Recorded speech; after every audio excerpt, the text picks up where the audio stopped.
Assalamualaikum warahmatullahi wabarakatuh. Perkenalkan, nama saya Tiara Widya Astuti dari kelas 12 Akuntansi B dan nomor absen 30. Nah, sini saya akan mempresentasikan bagaimana cara penyampaian SPT tahunan. Ada 4 poin. Yang pertama, secara langsung. Kedua, melalui pos dengan bukti pengiriman surat ke kantor pelayanan pajak tempat wajib pajak terdaftar.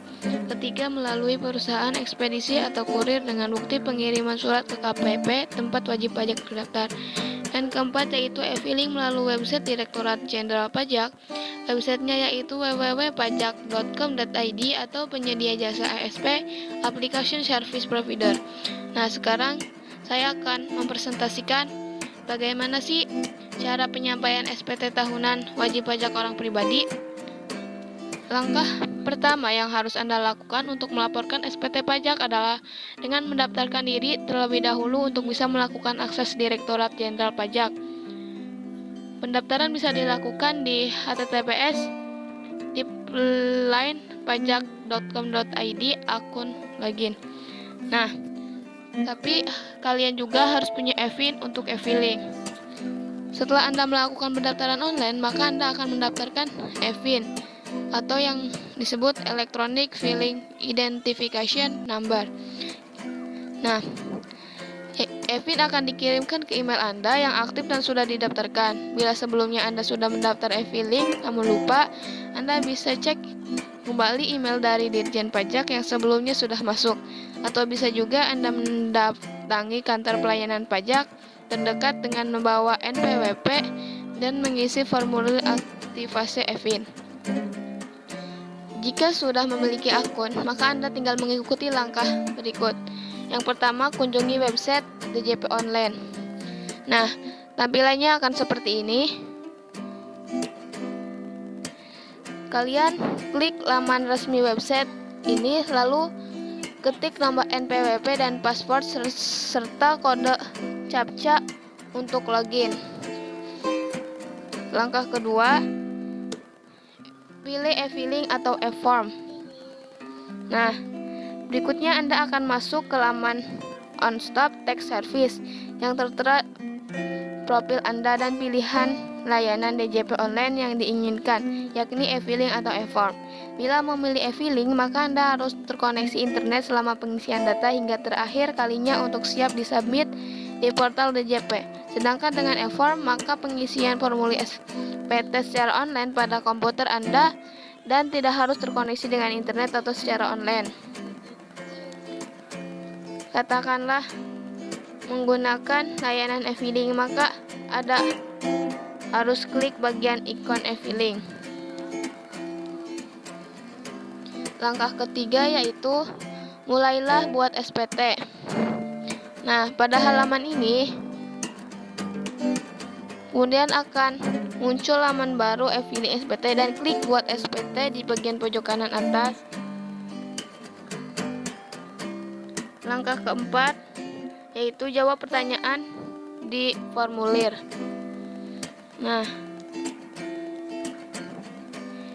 ikuti langkah selanjutnya dan jawab pertanyaan dengan tepat atau sesuai dengan yang sebenarnya hingga semua pertanyaan selesai terjawab. Langkah yang keempat yaitu pilih formulir yang digunakan. Nah, halamannya seperti ini. Jika gaji Anda di atas 60 juta per tahun dan Anda memilih pengisian SPT dengan bentuk formulir atau dengan panduan maupun dengan upload SPT, maka akan muncul informasi SPT 1770S yang siap diklik. Nah, langkah keenam yaitu isi data formulir SPT. Tampilannya akan seperti ini. Setelah itu, Anda akan masuk dalam laman yang menurut Anda menuntun Anda untuk mengisi formulir sesuai petunjuk. Pilih tahun SPT pajak, lalu pilih status SPT di normal dan klik langkah berikutnya.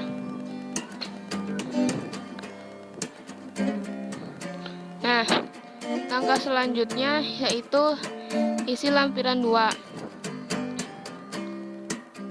Kemudian Anda akan masuk ke halaman berikutnya, yakni yakni lampiran 2. Halaman daftar pemotongan atau pemungutan PPh oleh pihak lain dan PPh yang ditanggung pemerintah. Di sini akan tertera secara otomatis nama pemotong atau pemungut pajak alias perusahaan Anda bekerja, dan keterangan lain hingga berisi jumlah nominal potongan pajak.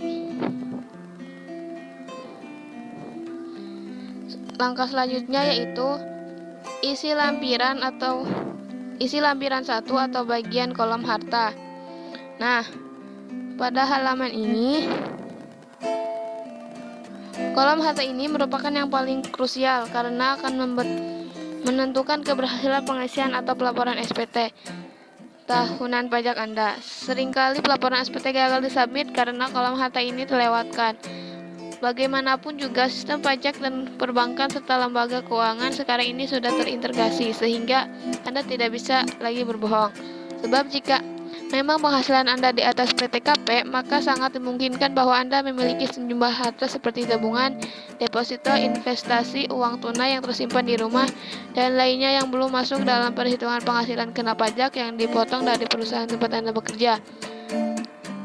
Lalu, kalian jawab ya pada halaman pertanyaan apakah Anda memiliki harta, kemudian klik ikon tambah yang ada pada pojok kanan atas. Berikutnya akan muncul kolom baru yang harus diisi dengan benar. Seperti ini. Nah, lamanya ini. Jika Anda punya tabungan atau uang tunai, bahkan piutang sekalipun, isi jumlah nominalnya dengan benar. Ketikkan keterangan harta Anda, misal jenis harta Anda adalah tabungan, maka beri keterangan simpanan atau lainnya. Kemudian klik simpan. Jika tidak ada tambahan harta lainnya karena memang pengisian Anda di bawah PTKP, maka bisa langsung melanjutkan ke langkah berikutnya. Lalu klik langkah berikutnya. Pada halaman berikutnya adalah pertanyaan apakah Anda memiliki utang. Bila ada memang punya utang, sebutkan saja apakah itu KTA, KPR, dan lainnya kecuali kartu kredit. Nah, langkah selanjutnya yaitu masuk ke kolom induk. Tampilannya seperti ini. Selanjutnya, isi identitas Anda sesuai dengan status apakah tidak kawin atau kawin. Lalu lanjutkan ke langkah berikutnya dengan mengklik lanjut ke A. Nah, langkah selanjutnya yaitu lakukan pengisian setiap kolom sesuai dengan kondisi.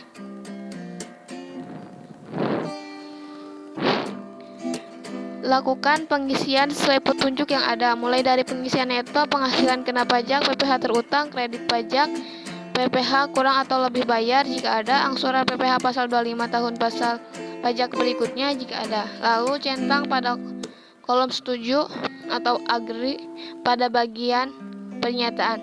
Klik langkah berikutnya. Lalu langkah selanjutnya yaitu informasi SPT nihil.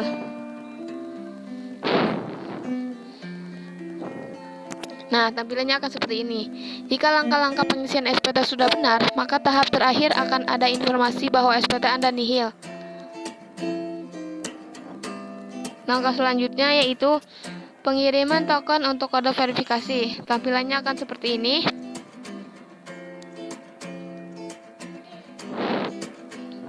Nah, periksa email Anda yang terdaftar. Pihak DJP akan mengirimkan token untuk verifikasi pelaporan SPT Anda. Lalu masukkan kode verifikasi di bagian kolom yang tersedia di bagian bawah, dan SPT siap dikirim dengan mengklik kolom kirim SPT. Terakhir, klik kolom selesai.